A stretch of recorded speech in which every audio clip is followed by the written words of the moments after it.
Welcome to the 3 to Play Games podcast. Each week we get together to talk and argue about all things video games. No matter how salty our debates get, we're always eager to discuss gaming culture, and we hope that you'll join in on the fun. Press start.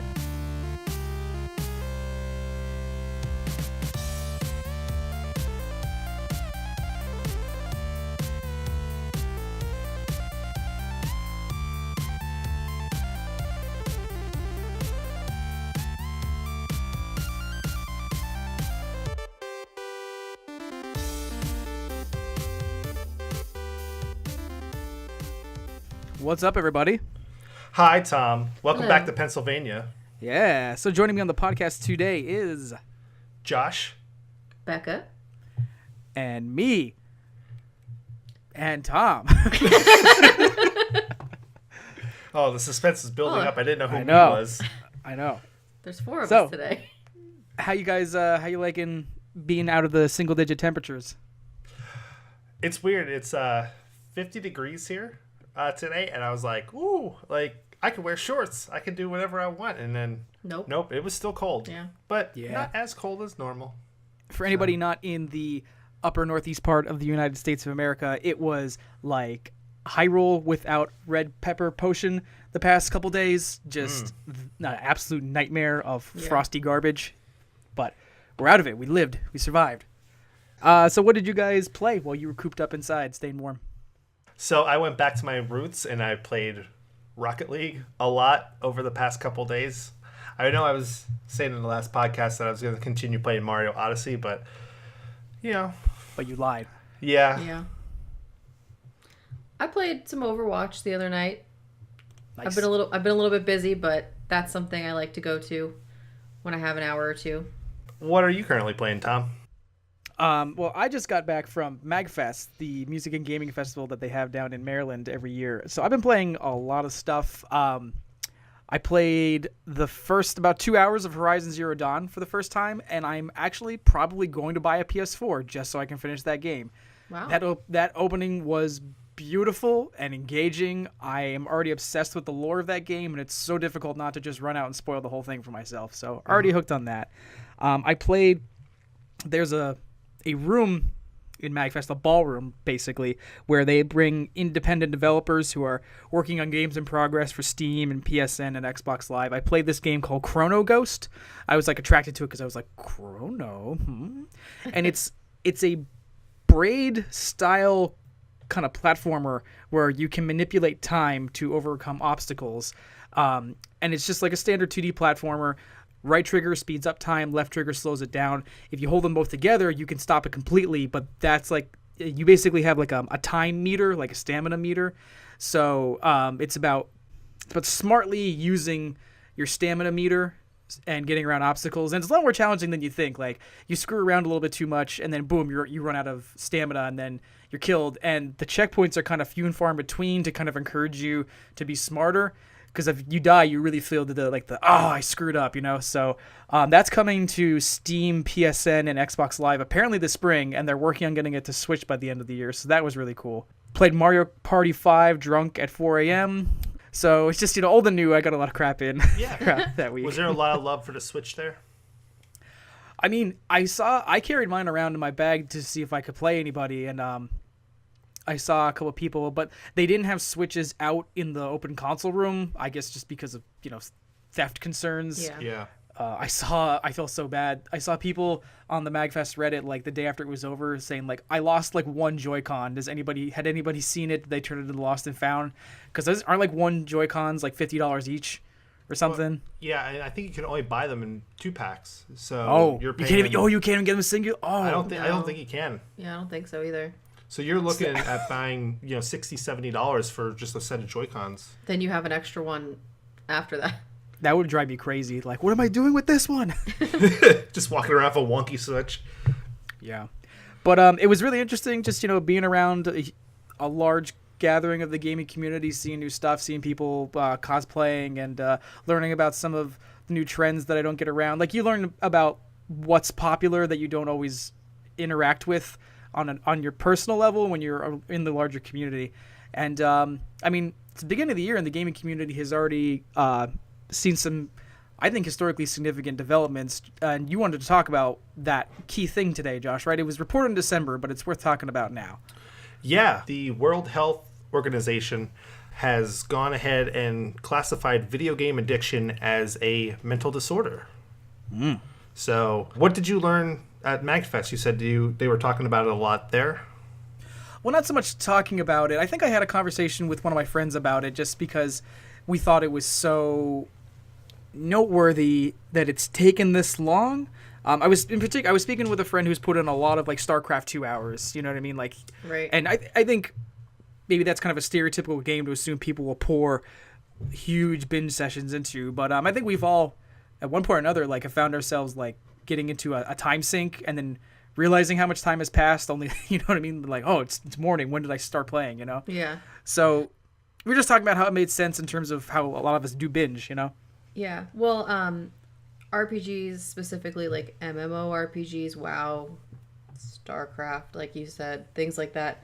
They're the ones that typically have the most people pouring the most hours into them and lead to the quote unquote addiction because of the world that it is. Yeah, it's just really interesting that it's come about in this way. It was reported, I think the news broke on this like the last week of December. I did in researching this, I pulled up like a CNN article. I think I sent it to you guys as well. Do you have like the list of kind of what they classify as the symptoms, right? Yeah, so the article says that the disorder is characterized by impaired control with priority increasing given to gaming and escalation despite negative consequences. So basically, whether it's online or offline games, it has to be evident over a period of, I believe it says at least 12 months for the diagnosis to be made. And it's saying that if the symptoms are severe and requirements are met, healthcare professionals can include people who have been playing for shorter periods of time in that category. So maybe it didn't last for 12 months, but for 5 months you could not stop playing XYZ. You may be considered addicted. Yeah, it's just really interesting to kind of, how do I put it? Like, I have binged a lot of like, you know, new games I bought, and I've just sat there and lost time, and it's just so interesting that like, I guess I can't speak for people who may have lost time to a degree where it really affects them. I don't know. It's just really, I think this is just really interesting. I think it's good that it's being taken seriously. What do you guys think? I think the biggest thing you have to think about is that it's a negative effect or negative consequences. There's a difference between liking games, enjoying games, and pouring hours into them, as long as they don't negatively affect your life, your job, your relationships. I think there's a thin line that probably needs to be studied, and it's probably why it took so long for something like this to be categorized as an addiction. But yeah, I got you. See, with me, I've always used gaming as like a coping mechanism. So when it comes to like, oh, I, need to blow off some steam, or I need to, take some time out of my day, or just kind of shut myself off from the world, I'll go ahead and play a game for a long period of time, or kind of shut myself off in the game room and just go in and play a game, or do whatever I need to do to kind of just block out all the issues that are going on. But I've never noticed or felt that I depended on playing a video game to get that high or that rush, or I'm jonesing to constantly keep playing a game where I'm going through withdrawal if I'm not playing a game. So I feel like I don't have it's one of those things like I've never experienced that like I need to play a game, or like I'm going to keep playing a game and block off everything in my entire life to the point where it's negatively affecting my friends, my family, anything along those lines. Mm-hmm. Oh, I get those points of view completely. It's interesting because like you hear over the years about people who have sometimes died from just incredibly long binge sessions. I just, for the sake of this, I just like Googled like video game deaths, and after like you pour through some like nonsense stuff, you get things like over in certain Asian countries where internet cafes are big deals, and that's where some gamers go to play in large, long-term sessions. You get things like, I read a Vice article that talked about a young man who died in a Taiwan cafe of a cardiac arrest, and they just talked about how he would often go and just be in these cafes for days at a time, and his family and friends would lose track of him. So I think that that's what you guys are saying. It's people who get so lost in it that like the real world consequences disappear for them, and then they suffer negatively because of it. That's what you guys are getting at. Right. Yeah, it's one thing to go to that internet cafe for one whole day and you're there from 8 a.m. till midnight playing, but then the next day you go to work for the rest of the week and you're fine, compared to what you just said where that person was pretty much, their family didn't know where they were.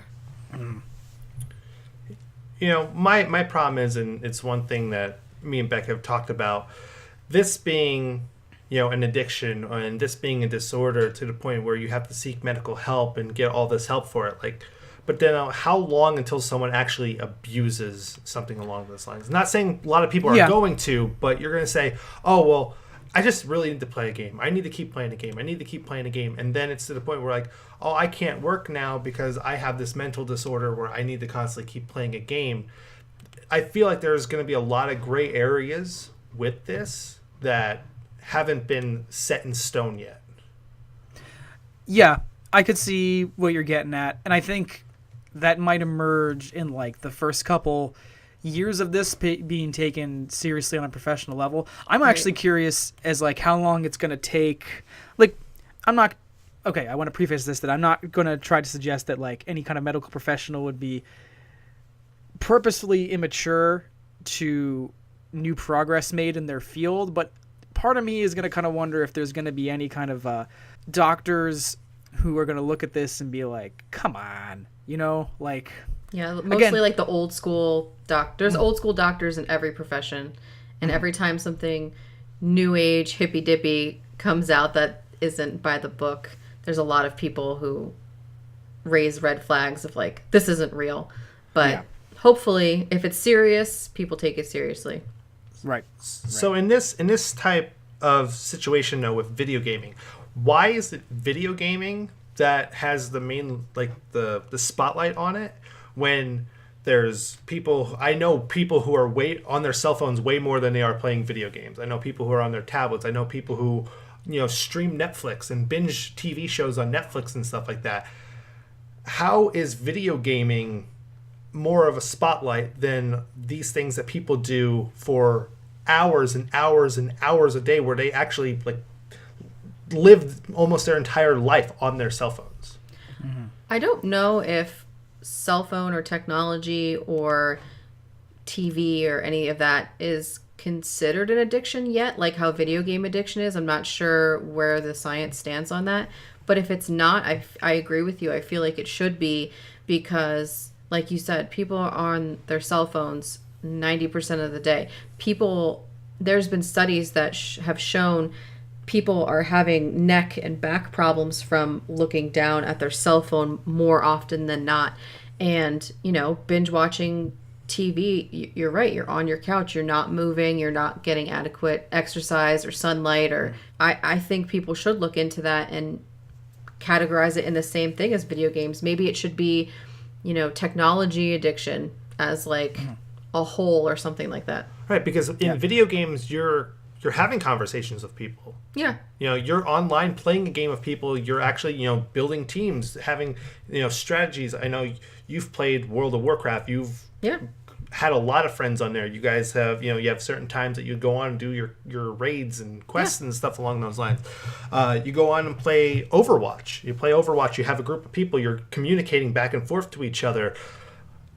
It's just weird that, you know, this is negatively impacting your life outside of the game, but inside the game you're making friends still. So it's well, a lot of people who, and this is, I'm not generalizing, I'm, you know, just from what I read with the studies, a lot of people who don't have many friends in real life or much of a social life. Maybe they live far away from their friends and family. Maybe they're shy. Maybe they're, you know, an introvert and unable to succeed as well as they'd like in real life. Maybe they can play WoW or can play Overwatch or any other game and they're succeeding and they're making friends and they don't have to be face to face. Same thing with online dating. That's why online dating is so popular, because people are shy and people are afraid of rejection and afraid of social interaction. So they go online and you can hide behind your keyboard or your controller and you feel like a better person, or you can build your avatar to be that person that you're not in real life. Right. It's an outlet that Yeah. people need and can help them with social skills. I don't want to maybe backtrack this too far, but I just wanted to comment on what you were saying before, Josh, like how what qualifies as addiction can sometimes be blurry at times.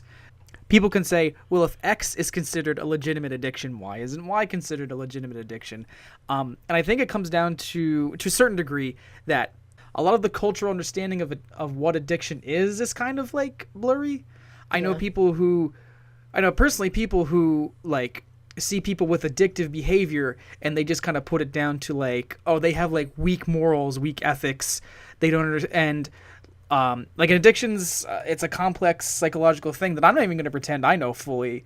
Right. I'm not, yeah. So I'm not going to pretend I even know anything about, but I can recognize that it's not something simple. So I don't know. It's, I think, Josh, if there is not an actual precedent for smartphones or binge watching TV that has been set down by the World Health Organization, I mean, I don't know. It could be. But if there's not, maybe this could be a precedent that gets those added in within the next couple of years, you know? And I'm not saying, I don't understand why this is not considered it and video games are, because we're in like the video game, like Community. Yeah, community, the market. Yeah. But like people have had it out for video games being a bad thing for a really long time. Oh, yeah. Yeah. And I'm wondering if this is just one more thing to kind of push that along. They had all those issues back in the 90s with video games are too violent. We need to get them off of the shelves. We can't have this. We can't have this corrupting our children. Then in the early 2000s with Grand Theft Auto coming out, oh, video games are even more violent than ever. Wait do you see what you can do in these games? We got to get these off of the shelves. This is corrupting children's minds. And now this is corrupting everyone's mind.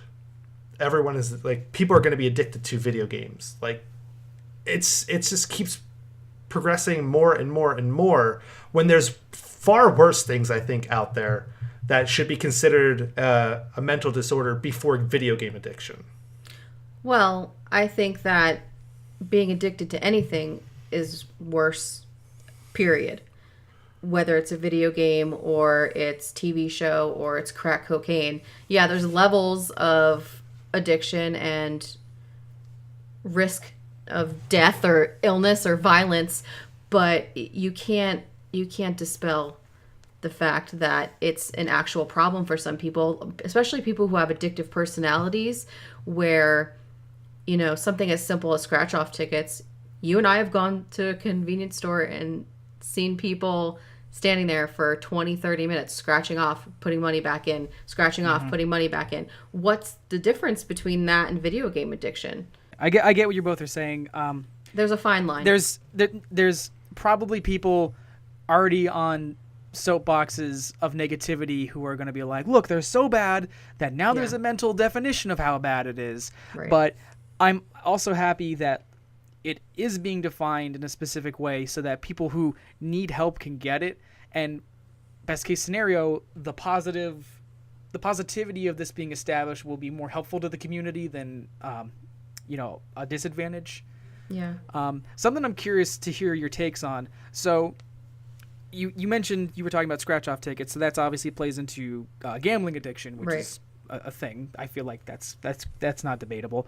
So not to jump too far back into a subject we've already covered, which is loot boxes, but I think it's kind of undeniable that the presence of loot box systems plays into the addictive nature of gambling, because they're basically slot machines. So do you think that gaming being classified as an addictive mental disorder could change the way developers have to approach games? Like, say I personally got into a scenario where I sunk an unreasonable amount of time into a game and I got sick because of it. Could I say, like, I was addicted because of the mechanics of this game and then hold them liable for it? So you gotta watch the verbiage when you say about loot boxes being considered gambling because it's like a slot machine. The difference between a slot machine is you have the ability to lose. In these loot boxes, yeah. you always win. And that's where that fine line between it's not gambling and it's paid DLC, right? Because you're always getting something from it. It's true. I think that the loot boxes, though, add to the addictive nature of video games. Video games, by design, from day one, are meant to be addictive. They're meant to be addicting. And, one more match, one more quest, one more level, one more hour. You just, well, if I play this for 5 more minutes, then I have enough coins to get another loot box. So it's just adding to the addictive nature of the video games. It's just whether or not your personality can deal with addiction. Okay. I was talking to a guy yesterday at my job, and he was telling me about how he started playing Rocket League. And I actually stopped playing Rocket League for a really long time because of, a lot of games coming out, Horizon, Zelda, pretty much this whole past year. And I logged on a couple days ago and I saw like they completely changed a lot of stuff in Rocket League, and it blew my mind with how much it changed. But I saw that there were these crates that were inside my inventory and I was like, what is this? So I select the crate and it's like, oh, you need to pay $1.50 to get a key to unlock this crate. And I was like, oh, that's weird. And I was talking to this guy at work and he's like, yeah, every time I get one of them, I always spend money to unlock it. I need to know what's inside of it immediately. Yeah. And I'm like, oh, buddy, like, they're getting you. Yeah. I also feel, is it really an addiction to the game itself or video games itself? Or is it an underlying condition such as depression or social anxiety? Right. Is there a personal precedent that could be like the fertilizer for gaming addiction to grow on top of? In a way? Right. Because if you have depression as an underlying condition, some people sleep, some people eat, some people drink, some people gamble. I'm sure some people play video games to kind of, like you were saying, a coping mechanism. It's whether you take it too far, I guess. The basis of a video game addiction is that it has a negative impact on your life, your health, and I think that there's a difference between you losing a few hours to a game compared to someone who loses their job or loses their spouse or has a mental or physical illness because of not being able to stop. That's a big thing too. Right. Not being able to stop playing the game to go to work. Not being able to stop playing the game to go to sleep, to eat, to feed your children. When I played WoW, I read of people who neglected their children because they were playing World of Warcraft too much, where their child died because they didn't feed it. They didn't take care of it because they were too busy. And that is, in a nutshell, video game addiction to me personally. I get you there. So Josh, if you play 12 hours of Rocket League and the only negative consequence is that you still aren't good at it, well, that's on you, but it's not addiction. But if you play 12 hours of Rocket League and your cat dies, well, hey, you gotta get a problem there. I mean, I guess we'll see. That article came out December 27th, so this is still kind of fresh out there in the world that this is finally set in stone. So hopefully more details come of this. I mean, do you guys have anything else you want to add to it? I hope overall it's just a net positive for the community and that it gets people who need help the help they need, and it allows them to just have gaming be a positive part of their life, not something that is a detriment to their life.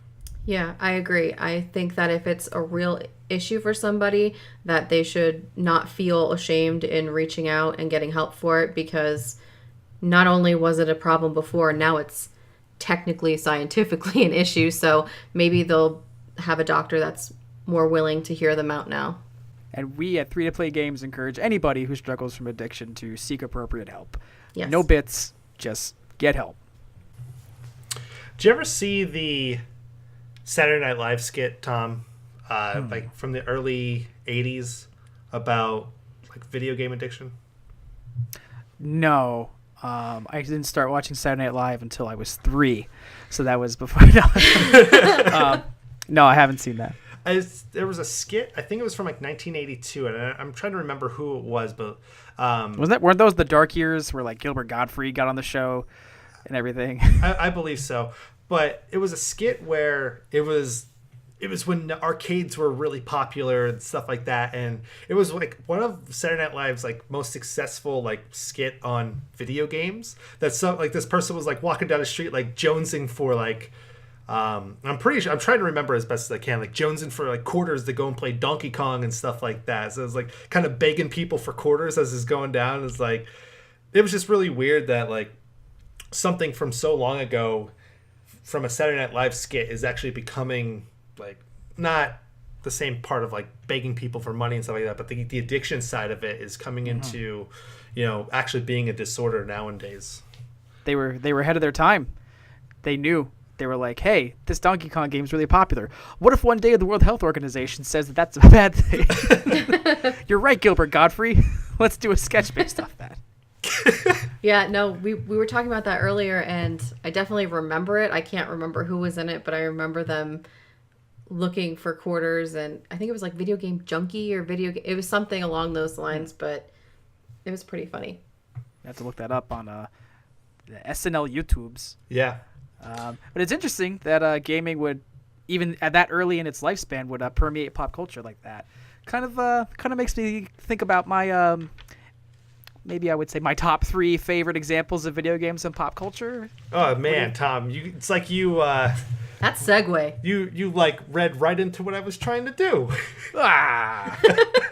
We're friends. We're friends. So yes, this week's top 3 is best gaming appearances in pop culture. So Tom, you want to go into a little bit more of a deeper definition of what we're talking about here? Yeah, so the gimmick of our list this week is we're going to talk about the best times that gaming has appeared as maybe a plot point or a product placement or just anything in another medium. Film, television, music, books, comic books, cookbooks, just, you know, anything where it's hopped over to another medium and it's played a part that kind of caught your eye and you thought was really cool. This week's episode brought to you by Ready Player One. Yeah. I wish. I hope Get that Steven Spielberg cash. Yo. I hope it doesn't suck. I know. It looks so good. It has so much potential. So much potential. I wonder if that's on anybody's list. Anyway. So before I give you my top 3, I'm going to throw in a little fun fact that I learned while doing research for this. In 1993, the very first video game character was made into a balloon for the Macy's Thanksgiving Day Parade. And that balloon was Sonic the Hedgehog. Sonic? Sonic. Can he really move? Oh, you gotta go fast. He went super Does he have fast. attitude? Get Is that he the man. fastest thing alive? Get that man a chili dog. Who would have known? Do you think when they built that balloon, they had any idea of what the Sonic fandom would morph into over the next... Not at all. No? 24 years of that character's existence? Like, you think they could have predicted DeviantArt when they were pumping up that balloon?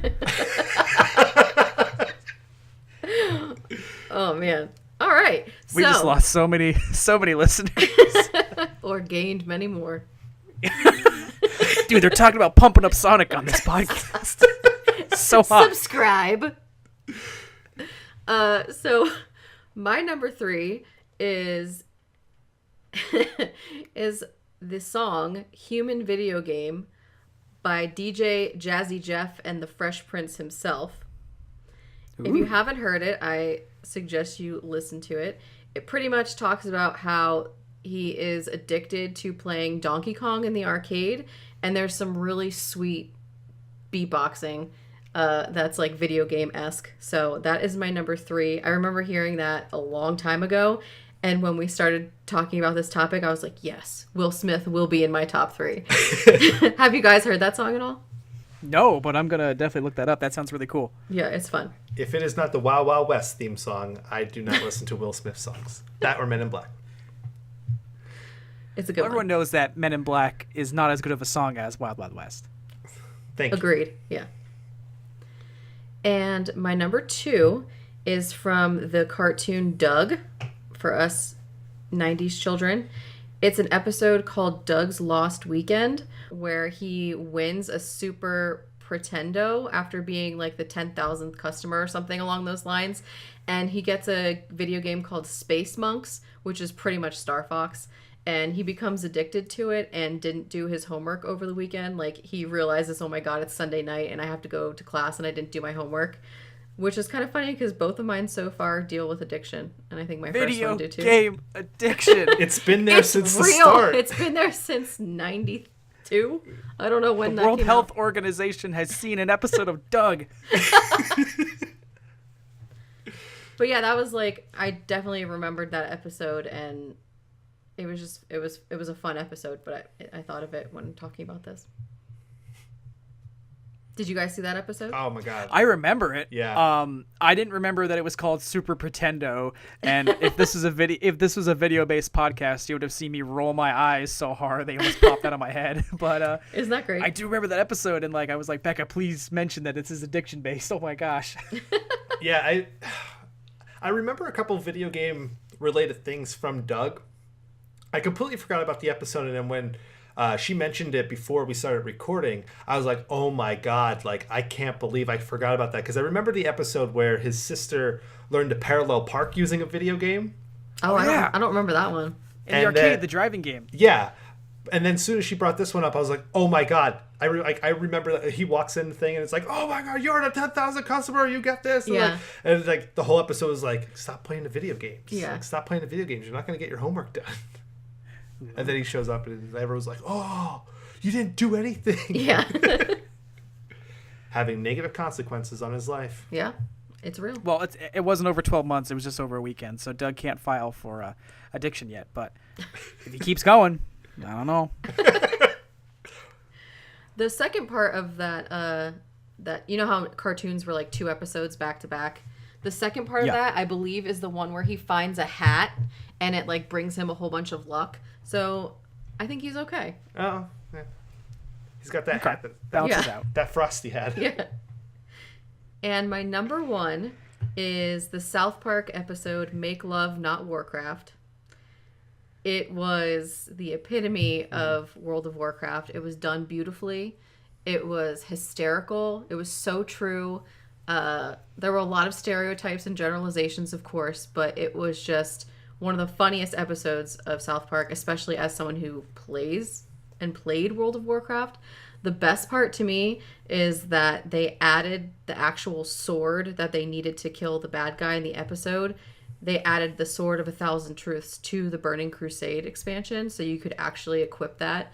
And I just think that was a cute little nod to Matt and Trey. Like, we see you, we get it, and thank you. But that's my number 1. That's my favorite episode. I remember when that episode debuted, and even not as a WoW fan, I just thought it was a really funny kind of look into gaming culture. Yeah. Really good stuff. One of the better episodes of South Park of all time, I think. And I think pretty sure it won an Emmy. Yeah, it definitely got a lot of praise from people. And of course, Randy was like the best part of that episode, as he is usually. I remember I watched it. I think I was in 11th grade, and I wasn't really a huge South Park fan, like, from when it first came out. But I know it was right when that, like, hit, like okay, this is going to be like super raunchy. This is going to be like, it's going to start going and attacking like everything in pop culture. I remember it was me and a group of my friends. We went over to my one friend's house to watch the season premiere of South Park. Cause like they kept hyping it up. Like, this is going to be a huge episode. It's going to be a huge episode. It took so much time to make this episode. And then you see that it was a World of Warcraft episode. like it was basically all World of Warcraft, and I was like, okay, this is weird, but it was so funny. Like that's when I was like, I like what they started to do with South Park, because everything before it was kind of just dick and fart jokes all the way up, and now it was like there was more of like it had so much more purpose to what they were trying to accomplish. You know, they had a set thing in every episode now that it was like, oh, you know this from modern day, like this modern day reference, we're going to do it. And it really showed the whole, it takes a week to get an episode done. Like they were able to start cramming all of this modern news and modern things that were happening to every episode to make it more personal, instead of waiting, oh, do you remember that joke from, you know, back in the summer for the fall release? They definitely remained current and up to date. And like you said, it takes a week. If something happened, you bet your ass the next South Park episode, it'll probably be about what just happened. And like you said, that was the start of the Randy Marsh that everybody loves now. I love Randy. Well, I think that's a pretty solid top 3. I like that a lot. Especially love the number 1 because that's, as I said, it's one of my favorite South Parks ever. Josh, you want to jump into your top 3? Yes. So I have an honorable mention, which, going off of her South Park one, was the Guitar Hero episode of South Park, just because of how huge of a Guitar Hero fan I am. That episode just hit so many like heartstrings, and I was like, oh my god, I loved everything about that episode. But it's an honorable mention, so that's all I'm done. That's all I'm going to say about it. That's a good one. Okay. So number 3 on my list is a baby's toy that you had to use your hands, and Elijah Wood told us this in Back to the Future Part 2, when Marty McFly walks into Cafe 80s and grabs the gun for Wild Gunman and starts shooting him in the arcade machine. Excellent use of a modern game in the future to show how outdated it is. Okay, can I just jump in really quick? Sure. Okay, so spoilers, that was going to be number 3 on my list as well, because great minds think alike. Wild Gunman appearing in Back to the Future Part 2 is super cool, just because that's a sick game, and seeing the way they kind of seeing the way they inadvertently predicted the future of gaming, or at least a slowly receding part of our present motion controls, you know, like you got to use your hands, you know, it's gone. The one thing I was just going to say about it is that it's not just a cameo from a video game, but it's a cameo that has a narrative purpose, because in Part 2 we establish he's really good at Wild Gunman, but in the future it's a useless skill. But then when he goes back in time, his Wild Gunman skills are actually what benefit him. So it's actually kind of ingenious the way they put it in the movie and set it up. So that was all I was going to say during my number 3. It's great. That's such a great pick. Yeah, every time I think of like a moment that video games were like, I don't want to say like a main staple to a movie, or like a memorable scene with a video game in it, I always think of that one, of Back to the Future Part 2. I love the way you opened that too. That's like one of Elijah Wood's best lines ever in his career. Number 2 on my list comes from what I think is the greatest action movie ever made. And I'm going to tell you right now, I don't even really like the game, but because I saw John Connor play it in Terminator 2, I always wanted to play it every time I went into an arcade. And that was Afterburner in Terminator 2. Where he was sitting in the machine and it was rocking back and forth like this. That is so cool. That is the coolest thing ever. I remember going to Spaceport Arcade in our mall, man, the beginning of the 90s, and sitting down and playing it. Like, I have no idea how to play this game. I don't even like this game. This game is not fun, but I feel like John Connor right now. The Terminator's going to come in here sooner or later, and he's going to save me. That was great marketing by them. Oh my God. I'm sure tons of kids felt the same way. I mean, if anyone ever hears me go off about movies and stuff like that, they know that Terminator 2 is one of the greatest action films of all time. And it is one of the greatest action films of all time. That's so cool. Yeah. I've never actually seen one of those cabinets in real life, so that's sick that you actually got to play one. Oh, one day, Tom, we'll find an arcade, and I'll show you it. Yeah. Number 1 on my list is a movie, like all the other 2 were. But this, I'm going to pretty much say the entire movie deserves it, and it's my favorite movie of all time, which is Scott Pilgrim versus the World. It has, if you love video games, you will love this movie. Everything from the opening of the Legend of Zelda music trickling down to his house, to the extra lives towards the end of the game, to the boss fights in the game. Like, a lot of people think Wreck-It Ralph is the best video game movie ever made. I think Scott Pilgrim vs. the World is the best video game movie ever made. And I will fight anyone who disagrees with me on that one. But it has a great cast of characters that are all inspired by video games. It had a spin-off game, which is amazing too. The beat 'em up that's available on the Xbox Live Arcade or the PlayStation Network, which I don't think you can get anymore right now due to the Yeah, licensing. don't delete that. Don't delete that. You can't re-download it. Yep. Amazing game that was almost a spin-off of the books. Yeah. Were a spin-off of the game. Well, no. The games are a spin-off of the books and the movie, but like they all work together so well that you watched one and you're like, oh man, I wish I could play that, or I wish I could read that. And it reads the same exact way, and it plays the same exact way, and it watches the same exact way like a regular video game would. And I think that is the best piece of pop culture and video games combined into one almost 2-hour long mega fest. Yeah, that Gotcha. movie's awesome. Even as someone who, even if you don't like video games, I don't know why you're listening to this, but hey, if you don't like video games, it's still a fun, almost comic booky type of movie too. So it has that feel also, but it's just really fun, and it portrays video games and video game characters and sounds and sights so artistically well. It's a really good movie. I cannot disagree with any of that. It's a good, really good pick. What about you, Tom?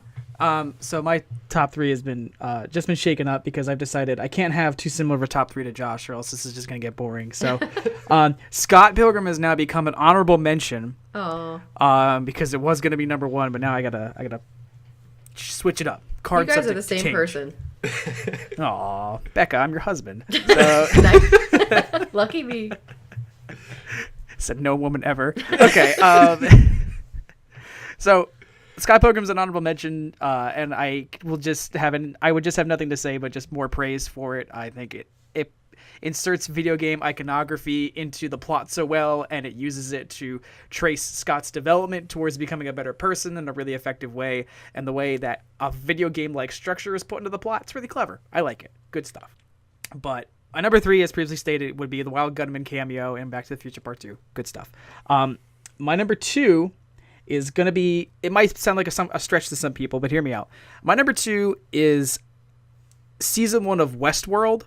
And it's not a specific video game.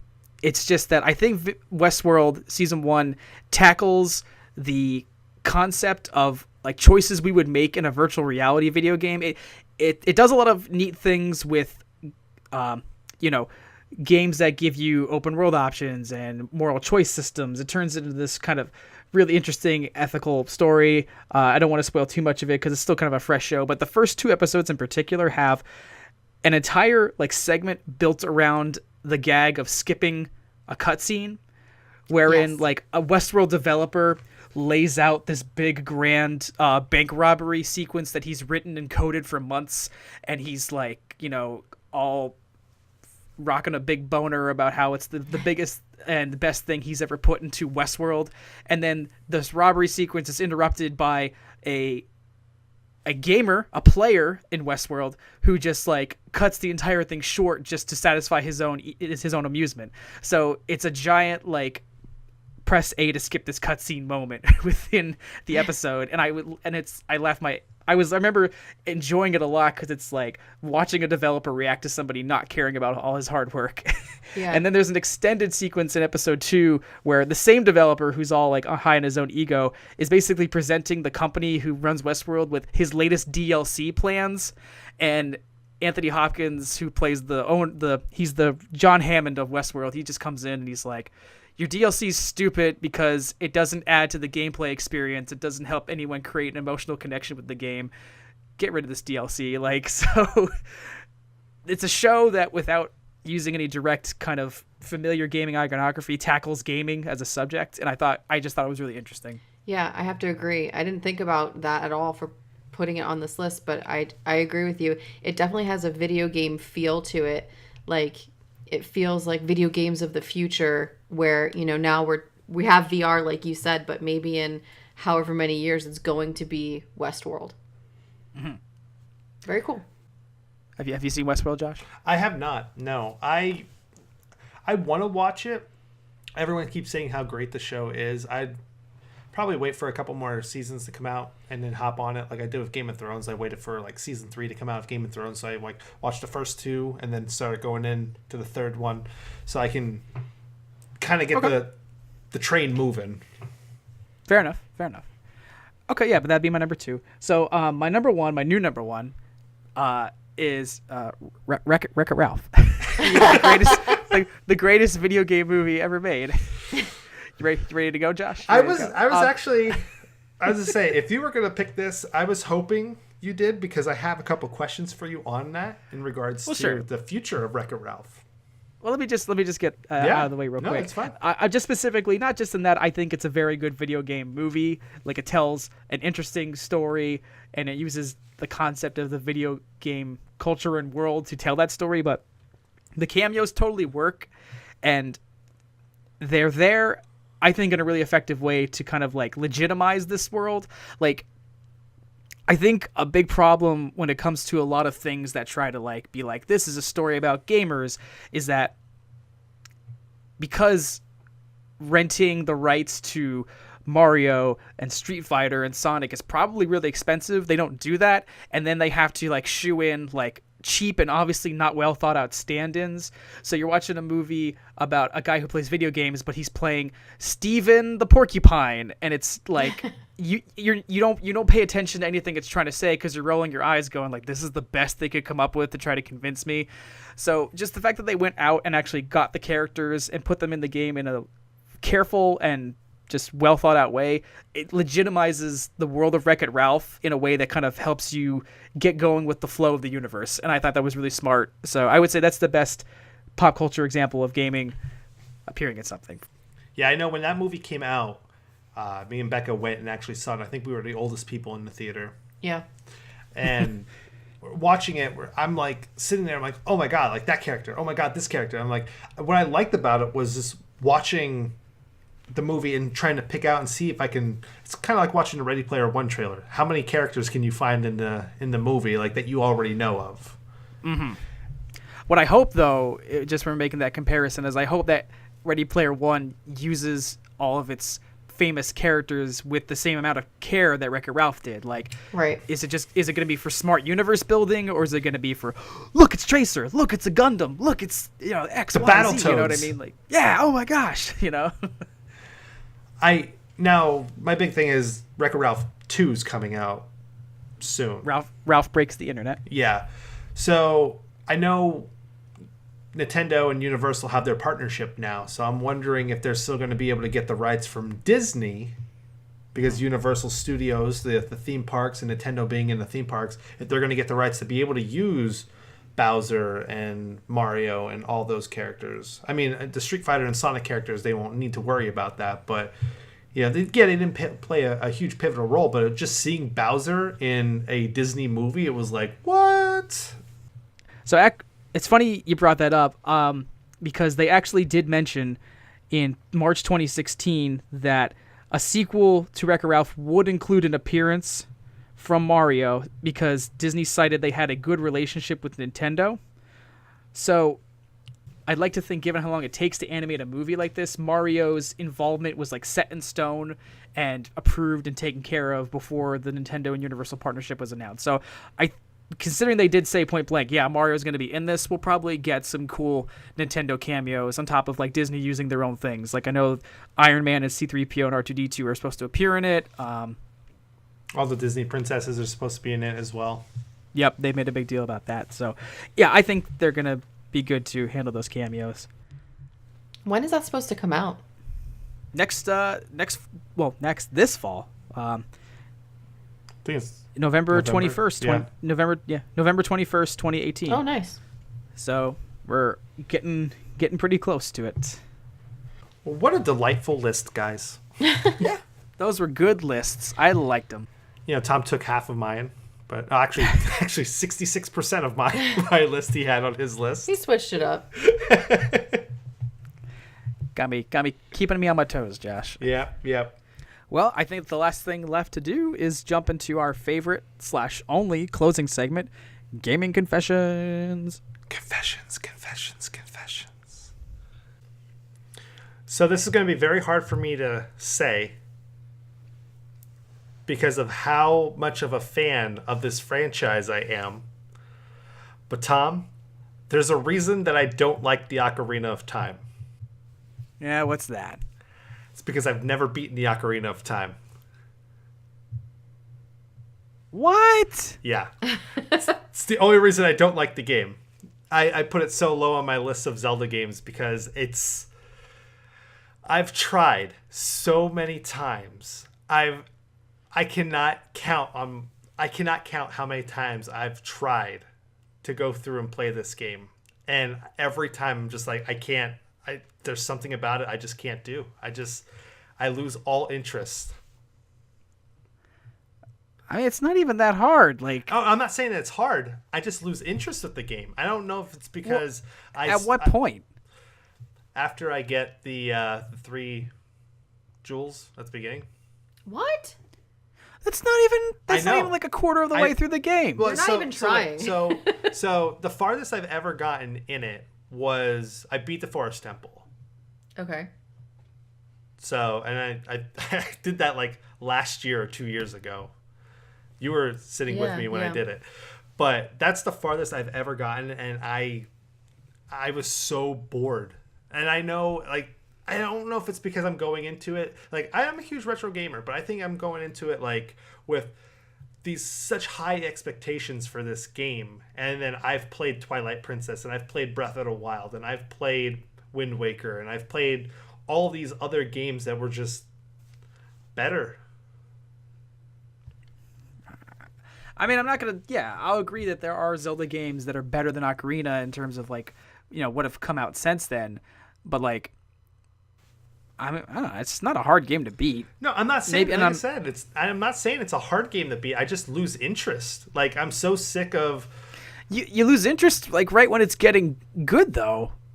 You know, in the last episode, we talked about Nier Automata, and I mentioned that people said, you know, when you get about 8 hours into the game, it gets better. It's what I feel like everyone says about Ocarina of Time. Oh, you know, when you just... Well, no, okay. Let me walk back what I just said, because I didn't mean that, and I didn't mean to say that. I was just saying, like, I think Ocarina of Time starts great, and then when you unlock the time travel mechanic, become Adult Link, it becomes better than great. So it's just like...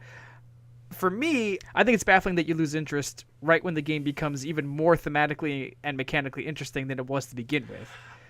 I know sooner or later I'm going to go through, I'm going to sit down, and I'm going to like block myself off from the world and play this game beginning to end, because I know it's one of the greatest games ever made, if not the greatest game ever made. Debatable, but I would say it's not the greatest game ever made. I would say it's not even the greatest Zelda game ever made, but like, it's big for a reason. Right. I mean, me playing the game, right? So just imagine, do you know when you're going to get when you go to the first water dungeon thing, when you're young Link? When you're Jabba Jabba's belly. Yes, exactly. And you get up there, and then he's sitting there in front of the waterfall, and then like it takes him forever to scoot over. Yeah. That's what I feel like the game's doing to me the entire time that I'm playing. I'm just like, this is taking forever. I don't know why I'm not enjoying what's in front of me right now, but I just don't understand the appeal. Do you feel like it's like a slow build, kind of? I get so bored with the task of making sure that this Goron can roll down this path in a particular way so it goes and knocks open a wall, or jump off of the top of this with enough force so you rip the spider web. And I'm like, and every time I go through, and that's the worst part too, every time I go back in to play the game, I constantly keep having to replay the same scenes over and over and over again. And I'm like, I've seen this countless times, and I want to skip past all of this. So like, I'm wondering if I just get someone to play for me all the way up to the end of the forest temple, and they say, okay, now here's your turn, go enjoy it. Then I might be able to enjoy more of it. Like, I don't know what everyone's frustration is with the water temple. I mean, I played water temple in a lot of other Zelda games, and they're not fun. Water temple's not hard. Like, I guess I can see. I don't know. This could. I guess this confession doesn't make me mad. I just kind of think it like it's an. I think it annoys me. It's like.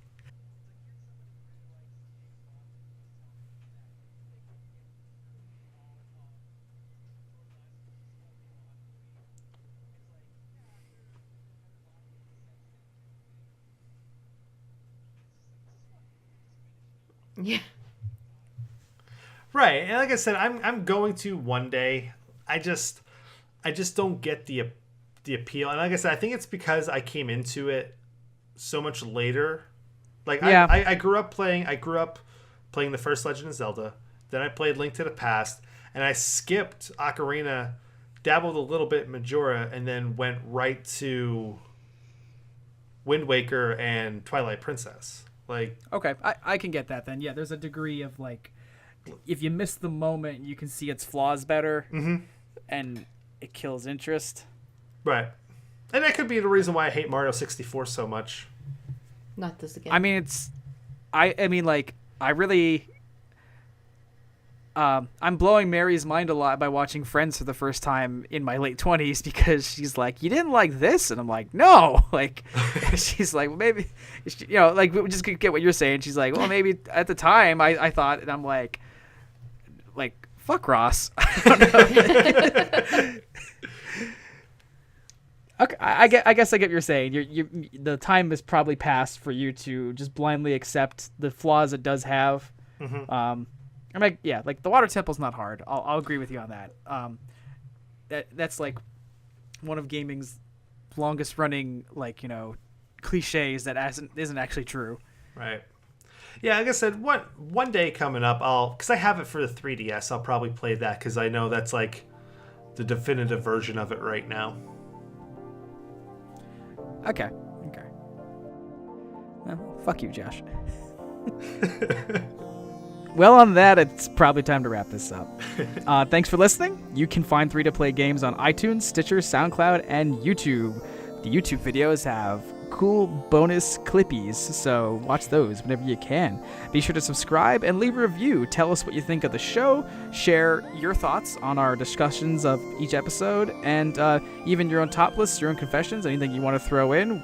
We're really eager to read it, and most importantly, you'll be the first to know when new episodes drop if you become a subscriber. So get in there for some fresh 3-to-Play games goodness.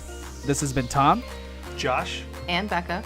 And until next time, always remember, you have to use your ears to listen to this podcast? That's a baby's toy!